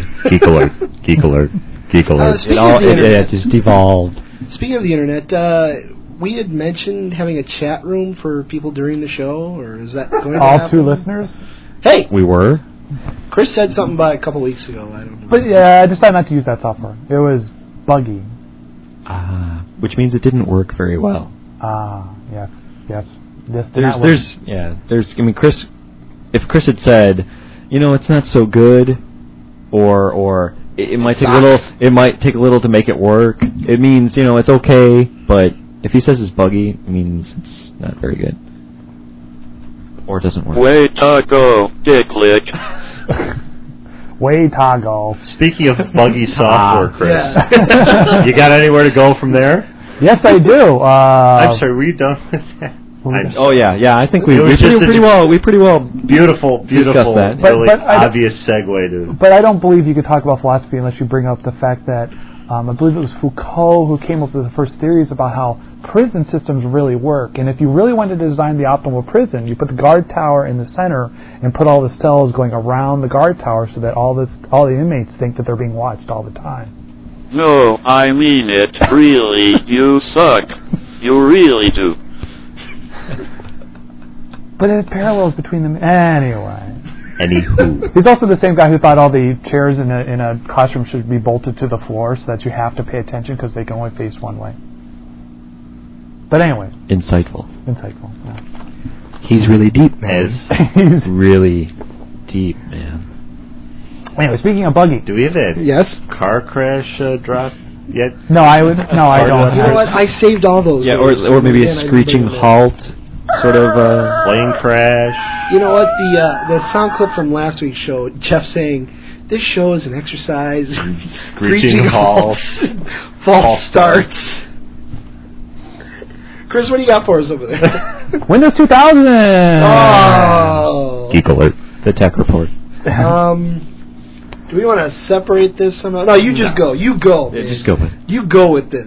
Well, Windows 2000 came out yesterday. Available in stores now. If you want to spend, I don't even know how much it is. Probably like $200. Were people lining up at CompUSA like with Windows 98? Oh dear God, I hope not. Scary that is. Probably the same people who went and saw Star Wars the midnight it came out. Very possibly. I wouldn't know anybody that did that. Wait, maybe I do. Yeah, I think you do. But anywho, so there's an article this week in on the Coconut Wireless. No, actually, are you going to quote the source? I'm just going to quote it, fair use. I'm not going to actually read from the article. Oh, so that's okay. As long as you can justify it to yourself. Yeah, I think the lawyers will be okay with this one. From Smart Reseller magazine. I don't know. It shows up on my Yahoo and my little thing. Smart Reseller. With Your what? My Yahoo. Are we allowed to say that too? Sorry. You're allowed to say my and Yahoo, and I believe you're allowed to say my Yahoo together. MyYahoo.com. Hey, and if you pump them enough, maybe it'll give you free service. Oh, wait a minute. Oh, wait. It is free. It is free. Maybe they'll take my banner. Here's a business plan. We'll give our stuff away. Hey, man, it's open source. We have a future. I'll give you $500 for your stock. I like your plan. I like your plan. No, just one share. Zero sales revenue. I like that. It's got that certain insouciance. Can we not talk about that? Because the future. Because I know that word. I don't know if it's correct or not. I just like how it sounds. Can we not talk too much about that? Where's the OED now? Half of my. Where's your OED now? Because half of my stocks are in that business. Get on with it, Chris. So, but in Windows 2000 come out, article in Smart Reseller. Now here's some interesting statistics about Windows 2000. It cost $1 billion to make. Several years of development work. It's like the Titanic here. That's apt. And Kate Winslet isn't making it. It's bad hoodoo.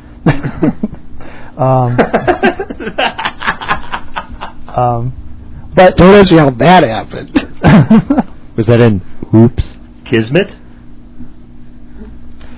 Anyway, one of the leaks from the development team working on Windows 2000 says that there are currently 21,000 postponed bugs inside of... Wait, I'm sorry, I can't even say it. 21,000? Yeah. There are 63,000 potential known defects, i.e. bugs. 21,000 that were postponed. They're not even going to work on them.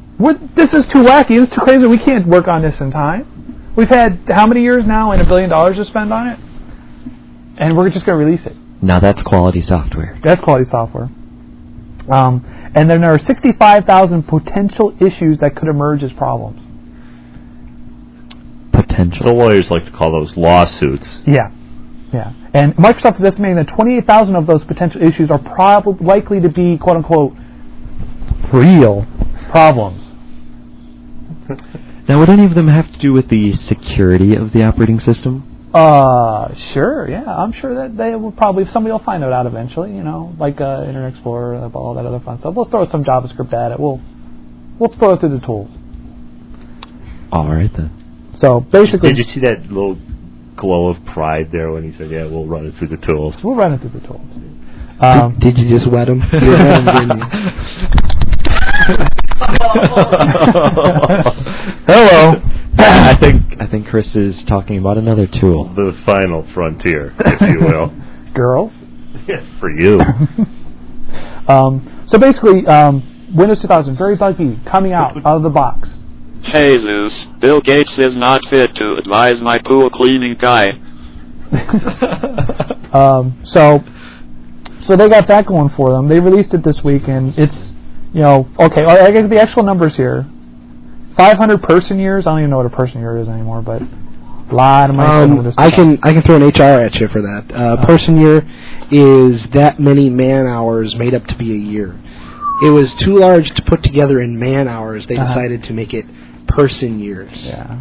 So go on, run out and get the Windows 2000. Let me know how that is. Yeah, it's actually here. I'm reading this article and it says $500 for Windows 2000. So no, retail. I'll be picking that up in Taiwan. I mean, street corner. I mean, could you get that from the Bangladesh Java users? I think I probably could. I think it's a download. Item 2, no food. Item 3, bootlegging Windows 2000. Allegedly. And the rumor that started Thursday night was that as part of the settlement for the antitrust suit that they were going to release the source code for Windows 2000. Open the source code in order to make the Justice Department happy. And you mean people would actually be able to fix their bugs? Yeah, if they're so inclined. Or just make it change Windows 2000 to be Fat Freak Fest. yo, tripping, man, yo. So have you seen my Blood 2000? So open code on Windows, wouldn't that leave some issues for Unix and for Linux and? It depends. Bottom line, how's it going to affect my portfolio? No. I'm going to have to call Geek Alert on myself at Linux. This whole conversation's got a big red circle, but so that we know. Just to wrap up the whole Windows 2000. Thank you. And the level of confidence that Bill Gates has in the software that he's producing. And hey, ain't my company no more. Talk to Steve. Yeah. Hey, I don't know. I don't work here no more. Steve. His idea of being chief technology officer is a lot of pre-sell. In the news article about the Win2K launch, Bill Gates was quoted as saying, speaking on the subject of reliability, Gates said one system was Windows 2000 was up and running for more than 90 days. In response, a crowd of executives, this must have been at the kickoff or something, in response, a crowd of executives, developers, and information technologies professionally cheered. 90 days. Now, of course, the only thing that was running in those 90 days was the screensaver. Hey, man, the screensavers, they take up a lot of CPU. So they were also crunching numbers for SETI. But if they're just all worked up over 90 days, I've run my little the server farm back here. Geek Alert. Yeah, that's longer than 90 days. The only reason it's gone down was because the power went out. Wow. So half a year I had it up. And if you had the UPC, it probably wouldn't have gone down. No, probably not. Nope. So, yeah. I will fix all of those bugs in the shower tomorrow morning. Does Steven actually take showers nowadays? I was picturing him rolling right into the shower. I'm sorry, Steven. Tap, tap, tap, tap. Steven. Oh, hey, sponge bath. That's all Steven has. I think Steven's about spent tonight. Yeah, he's winded. So. But, yeah, so as opposed to Windows 2000, where they ran it for 90 days, they had to run that test because apparently Windows 98, the first version, after 48 days would crash automatically. Because of a bug that was in Windows 98. You could not run Windows 98 first version for longer than 49 days. You mean without turning it off? Yeah. If you ran it for 49 days, it would crash. On the 49th day. And lo, it crashed. And lo, on the 49th day, it came to pass, and Tom will ask Chris to play a song as he finishes this up. Oh, that means I gotta get off the floor. That Windows 98 will crash. Chris, please play a goddamn song. Seems to have caught your breath there, Steven. I have to find a song, so you guys talk about something else. Well, just a quickie. We got a quickie from Maurice. Yeah. Please don't ever say that again. Please. Just a quick note. I happened to run into this story. The ex-Smashing Pumpkins bassist, Darcy Retzky, or more commonly known as just Darcy. She's that skinny gal. Yeah, she is that tall, skinny gal. She was arrested in a known drug house, which is surveilled, and was allegedly in the process of buying crack cocaine. She denies it. She says she didn't do it. She thought it was fertilizer. And in a deal with the court, she's going to be taking a couple of classes on drug education. A couple of court-ordered festivals. And in exchange, of course, for this, the charges will be dropped. But they had a drummer arrested for drugs. Darcy has now been arrested for drugs. Who's next in the band? We have two members left. That possibly. Rusty, why are you here? It's part of my public service for my glug glug, vroom vroom, thump thump. Thank you.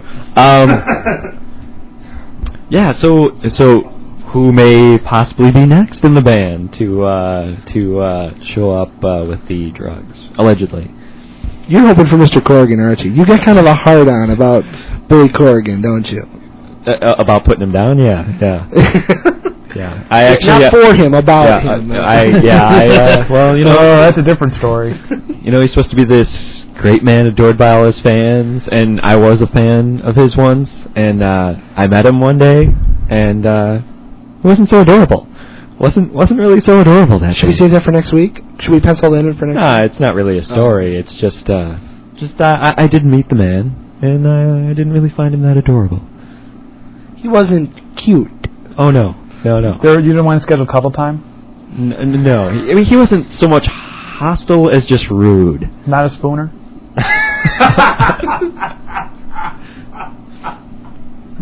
Can we have a song, Chris?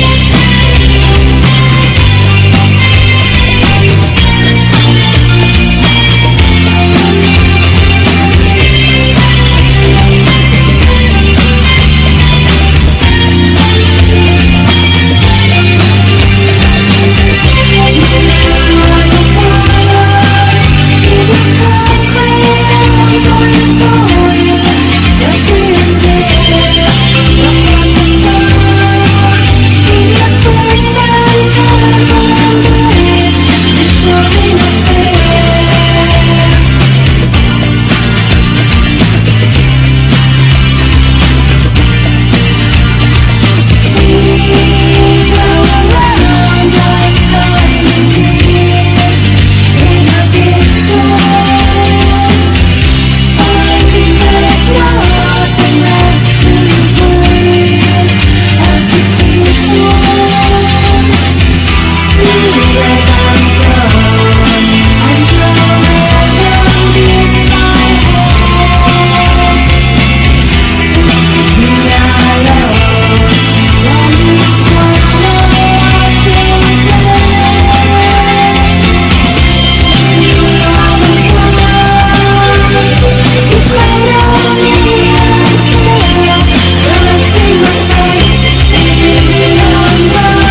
You know, it's dangerous for you to be here in the frozen food section.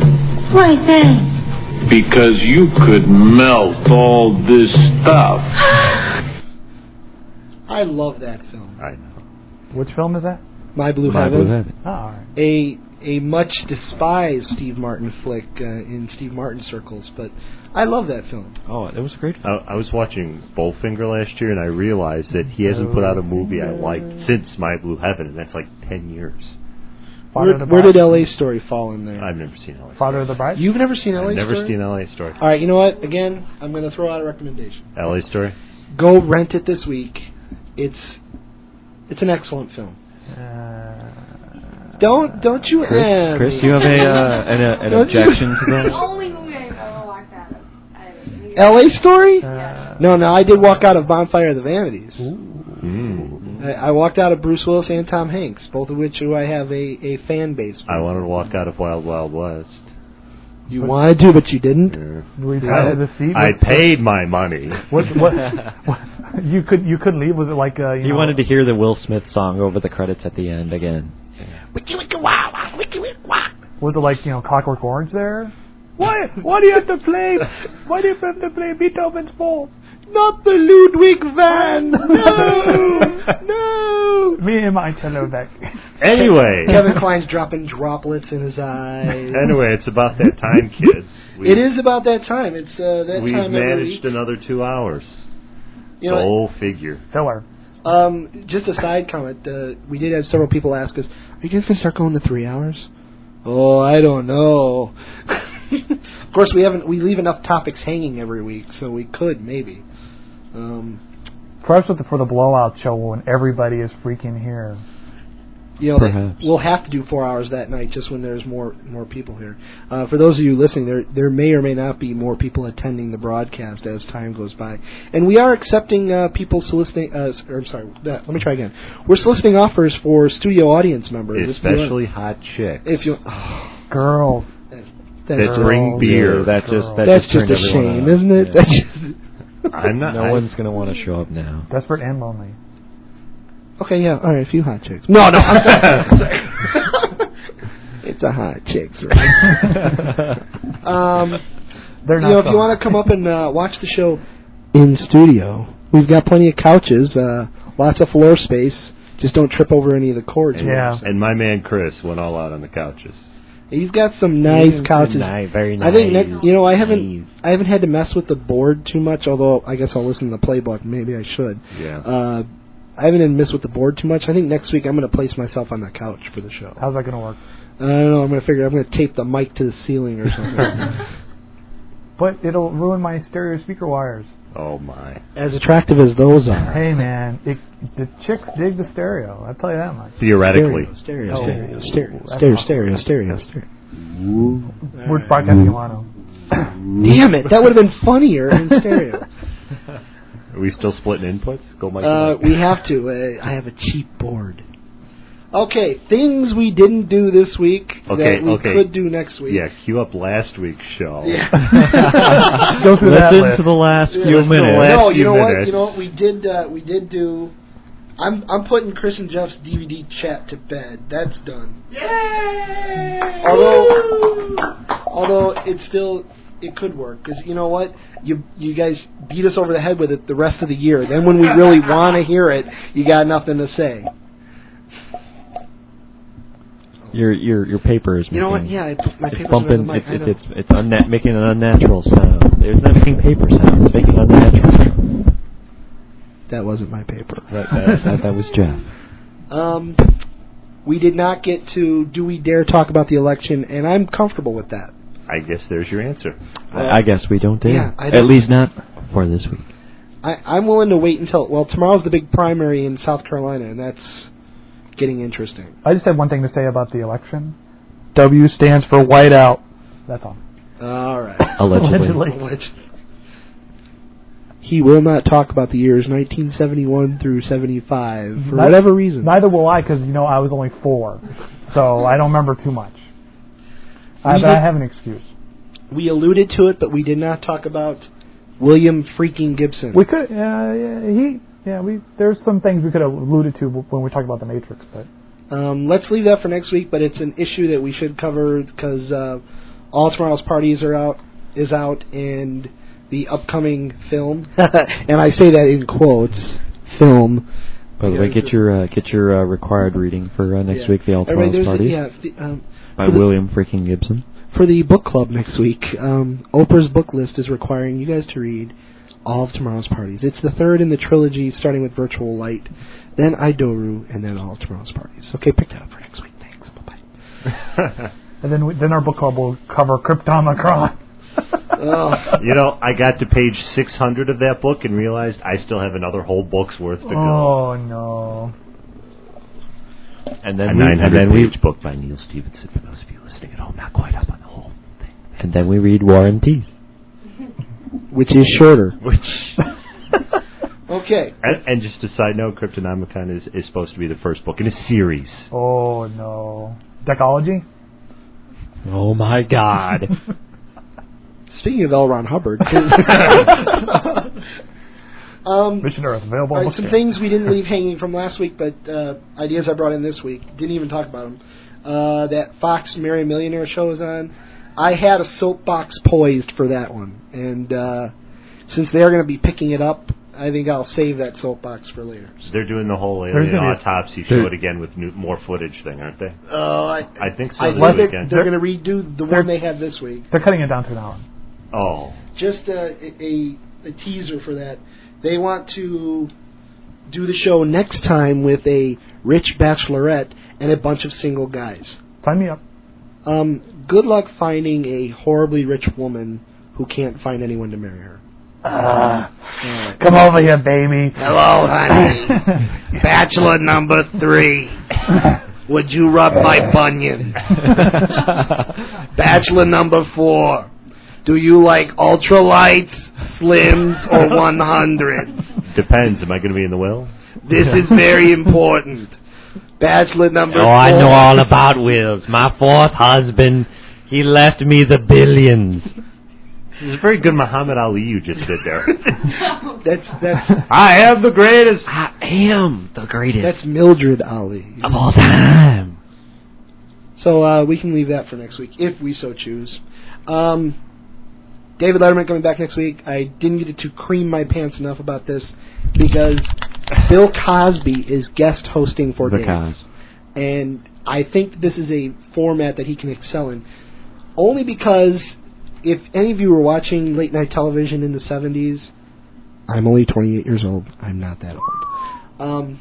Bill Cosby occasionally guest hosted for Johnny Carson, and he is brilliant. Brilliant. Hey. He actually had Fat Albert and the gang on one night on the show. How does that work? You ever seen Conan O'Brien talk to President Clinton? Oh, Same deal. It's a cutaway. Mira! I'm Bob Dole. What other things did we talk about? Bob Dole. We did not get a visit from Bob Dole this week because we did not talk Weather's about... bad. Do we dare talk about the election? All right, we'll blame it on the weather. They couldn't pull up the big yellow C-SPAN bus. By the way, Chris, can you check to see if with Snow Alert 2000? Snow Alert 2000. Snow Alert 2000. We are at the Is it top still of the snowing? hour. It is flurrying. Oh, boy. Would that be blowing and drifting? Our cars, I wouldn't know about that, but it is Our cars flurrying. still visible in For the a small parking lot. fee, it could be blowing and drifting. Adults over 18. You'll around the world, you'll have to brush off your tar leaving the studio. So that's what I have for next week. I know the parlance, and I'm not afraid to use it. You know, you were the same guy during the test show that was the first one to tell me that Foxy's spa had closed. Did you have like one of those punch cards? 5 visits, the 6th visit is free. For entertainment purposes. He's going to whip it out. He's going to whip it out. Non-therapeutic massage. So that's next week. Any spoken word from you next week, Maurice? No, but I may be back with the Buffy report, depending upon whether or not there's a Bulls game on Tuesday. We could have 2 Buffy reports next week. Possibly. A twofer. Jeff, what about you? Yeah, I'll be here. See, show prep is you never know what he's going to bring. Very nebulous. You never know what Joe's very nebulous Jeff thing for me. He's like the wind. See, for 7:30, I'm awake by maybe 7. So it's breakfast for me right now. There's a whole week, baby. Yeah, I know. Pull an article out of the paper. No, I'm just kidding. You. I could do about 5 hours on my unnamed employer. I'm looking forward to that. That sounds like a show. That's an hour at least. That's what nobody shows. 5 hours edited down to an hour. And Chris? Well, I kind of shot my wife with the Windows 2000 thing. You know what we did refer to last week and we didn't get to this week? Your ever-increasing spam bin. Oh, yeah, there's a lot. Oh, yeah. So I see a recurring theme. That would be porn and get-rich-quick schemes. Can I get rich quick with porn? I think actually that's the only way. That is the only way to get it works. That is certainly one of the easiest and quickest ways to get rich on the internet. Go to all those free sites. Copy their pictures. And speaking of sites, where can people get a hold of the show and contact us in the coming week, Chris? That would be www.radiotiki.com. And the email address? There's a link off the www.radiotiki.com page, but if you're feeling frisky... And I'm always feeling frisky. That would be radio@radiotiki.com, which we might change to the show. Or have both, or have It was just an idea. And we should also mention Live 365. The fine folks at Live 365. Yeah, there's a link to the page to our various broadcasts we have off of Live 365 and directly off the crispy.net, your finest ISP. Although, please listen to the live365.com. We want to beat out that Jesus Saves show. So. And that Wolfgang show, that all Van Halen all the time. Listen to the show. I think for fiscal 2000, I think we should just beat the Lord of the Rings. Lord of the Rings. Spoken word. Or hey, for 3 days this week, we beat Lord of the Rings. Oh, really? Yeah. Oh, screw off. At least in the mornings. Yeah, in the morning. Hey, the highest I saw was 3 listeners. Anybody see anybody higher than 3 listeners? There were 5 listeners at one point. Wow. One of them was myself. Oh. Now I'm not just an idiot. I'm a famous idiot. All right. Spreading your idiocy throughout the world. We like to call it the demon seed. He's legal. Oh, yeah. All right, Chris, why don't you take us out of here? All right. See you all next week. I guess I'll keep showing up since I am the most talented one here.